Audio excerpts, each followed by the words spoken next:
بسم اللہ الرحمن الرحیم۔ آج بہت سے لوگوں کی شکایت یہ رہتی ہے کہ اللہ ہماری دعائیں قبول نہیں کرتا، ہماری دعائیں قبول نہیں ہوتی۔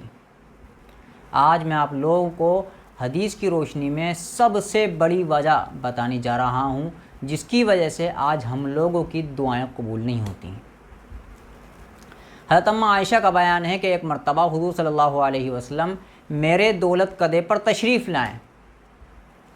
میں نے آپ کے چہرے پر ایک خاص اثر دیکھا جس سے میں نے محسوس کیا کہ کوئی اہم بات پیش آئی ہے۔ حضور نے کسی سے کوئی بات چیت نہیں فرمائی، آپ نے وضو فرمایا اور سیدھا مسجد تشریف لے گئے۔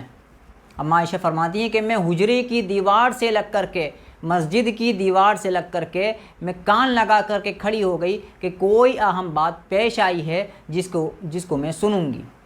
آپ منبر پر تشریف فرما ہوئے ہیں، آپ چڑھیں، حمد و ثنا کے بعد ارشاد فرمایا، اے لوگو، اللہ تعالیٰ کا ارشاد ہے کہ تم امر بالمعروف اور نہی عن المنکر کرتے رہو، مبادا وہ وقت آ جائے کہ تم دعائیں مانگو اور تمہاری دعائیں قبول نہ ہو۔ امر بالمعروف نہی عن المنکر یعنی اچھی باتوں کا حکم کرتے رہو اور بری باتوں سے لوگوں کو روکتے رہو۔ کہیں ایسا نہ ہو کہ وہ وقت آ جائے کہ تم مجھ سے دعائیں مانگو اور میں دعائیں قبول نہ کروں، تم سوال کرو میں تمہارا سوال پورا نہ کروں، تم دشمنوں کے خلاف مجھ سے مدد چاہو میں تمہاری مدد نہ کروں۔ ایک اور حدیث کے اندر حضرت ابو درداء کا بیان ہے، آپ نے ارشاد فرمایا کہ اچھی باتوں کا حکم کرتے رہو اور بری باتوں سے روکتے رہو لوگوں کو، ورنہ اللہ تعالیٰ تم پر ایسے ظالم بادشاہ مسلط فرما دے گا کہ جو تمہارے بڑوں کی تعظیم نہ کریں اور تمہارے چھوٹوں پر رحم نہ کریں۔ اس وقت تمہارے نیک لوگ، تمہارے برگزیدہ لوگ بھی اگر دعائیں کریں گے تمہارے لیے تو ان کی دعائیں تمہارے حق میں قبول نہیں ہوں گی۔ آج دیکھ لیجیے کتنے ہمارے محلے کے لوگ ایسے ہیں جو رات دن گانا بجانے کے اندر ملوث ہیں، خود ہماری اولادیں، ہمارے بچے، ہمارے گھر والے غلط کاموں کے اندر ملوث ہیں، لیکن ہم ان چیزوں کو نہیں ٹوکتے ہیں۔ نماز نہیں پڑھتا اگر ہمارا بچہ تو ہم نماز نہیں پڑھ رہا تو اس کو نہیں ٹوک رہے ہیں، اس کی نماز کی فکر نہیں کر رہے ہیں، اس کے قرآن کی فکر نہیں کر رہے ہیں، اس کی دینداری کی فکر نہیں کر رہے ہیں، کھلے عام گانے بجانا۔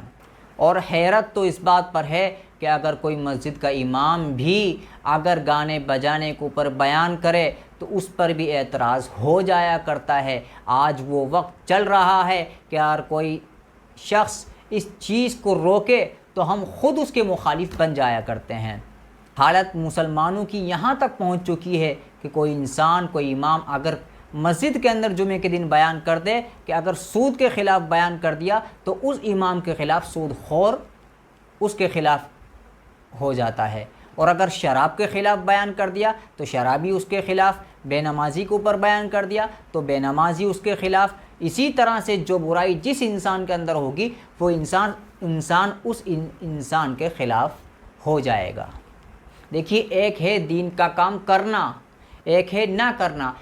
اس حدیث کے اندر جو بتلایا گیا ہے وہ دین کے کام کو کرنے کو بتلایا گیا ہے کہ اگر تم کرو گے تو تمہاری دعائیں قبول ہوں گی، اور اگر نہیں کرو گے تو یہ عذابات تم پر مسلط کر دیے جائیں گے۔ تو ایک ہے کرنا، ایک ہے نہ کرنا، ایک ہے کرنے والے کو روکنا۔ تو اس حدیث کے اندر جو عذاب بتلائے گئے ہیں وہ نہ کرنے والے کے اوپر ہیں۔ اب بتائیے وہ شخص کتنا بڑا ظالم ہوگا جو کرنے والے کو روک رہا ہے۔ اس لیے اگر آپ خود نہیں کر سکتے کوئی دین کا کام تو کرنے والے کو مت روکیے، کرنے والے کا برا مت مانیے، وہ تمہارا خیر خواہ ہے، وہ تمہیں جہنم سے بچانا چاہتا ہے۔ اور اگر ہمارا کوئی جماعت کا ساتھی ہے تو اس کا بھی ساتھ دیجیے، اس کی مخالفت مت کریے۔ اللہ تعالیٰ ہم سب کو عمل کی توفیق عطا فرمائے۔ اس کلپ کو آگے شیئر کریں تاکہ کسی کی اصلاح ہو پائے۔